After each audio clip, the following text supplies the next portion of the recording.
ओम नमो भगवते वासुदेवाय। 5वां अध्याय।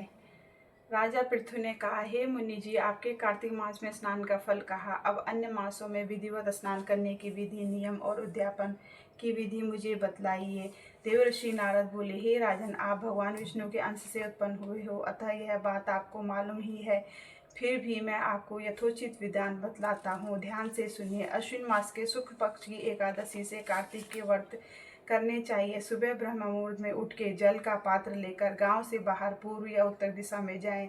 दिन में अथवा शाम को कान में जनेऊ चढ़ाकर पृथ्वी पर घास बिछा के सिर को कपड़े से ढककर मुंह को बलपूर्वक भली भांति बंद करके थूक व सांस को रोककर मल व मूत्र का त्याग करने के पश्चात मिट्टी व जल से भली भांति अपने आप को धोएं। तत्पश्चात जो मनुष्य दांत मुख शुद्धि नहीं करता, उसके सब मंत्र निष्फल हो जाते हैं। अतः दांत और जीभ को यत्न पूर्वक शुद्ध करना चाहिए और निम्नलिखित मंत्र पढ़कर वृक्ष से दातून तोड़नी चाहिए। हे बृहस्पति, तुम हमें आयु, कीर्ति, तेज, प्रजा, पशु, संपत्ति, महाज्ञान, बुद्धि, विद्या हमको प्रदान करो। यह मंत्र पढ़कर दूध वाले वृक्ष पर से 12 अंगुल की दातून तोड़कर करें। व्रत तथा श्राद्ध के दिन दातुन नहीं करनी चाहिए। प्रतिपदा, अमावस्या, नवमी, छठी, रविवार को चंद्र तथा सूर्य ग्रहण में दातुन करनी चाहिए।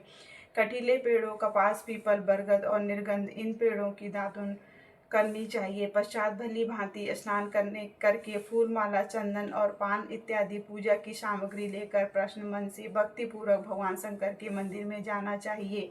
वहाँ सभी देवी देवताओं का अर्घ्य, आचमनी आदि वस्तुओं से अलग अलग पूजन करना चाहिए। फिर भक्तों के स्वर में स्वर मिलाकर श्री हरि कीर्तन करना चाहिए। मंदिर में जो गायक भगवान श्री हरि का कीर्तन करने आए हों, माला, चंदन, तांबूल आदि से उनका पूजन करना चाहिए, क्योंकि देवस्थानों में भगवत कीर्तन करने वाले भी साक्षात भगवान विष्णु की ही मूर्ति होते हैं। यह लोग सतयुग में विष्णु जी को अपनी तपस्या, योग और दान द्वारा भगवान को प्रसन्न करते थे, मगर कलयुग में भगवत गुणगान ही भगवान श्री हरि को प्रसन्न करने का प्रधान साधन माना गया है।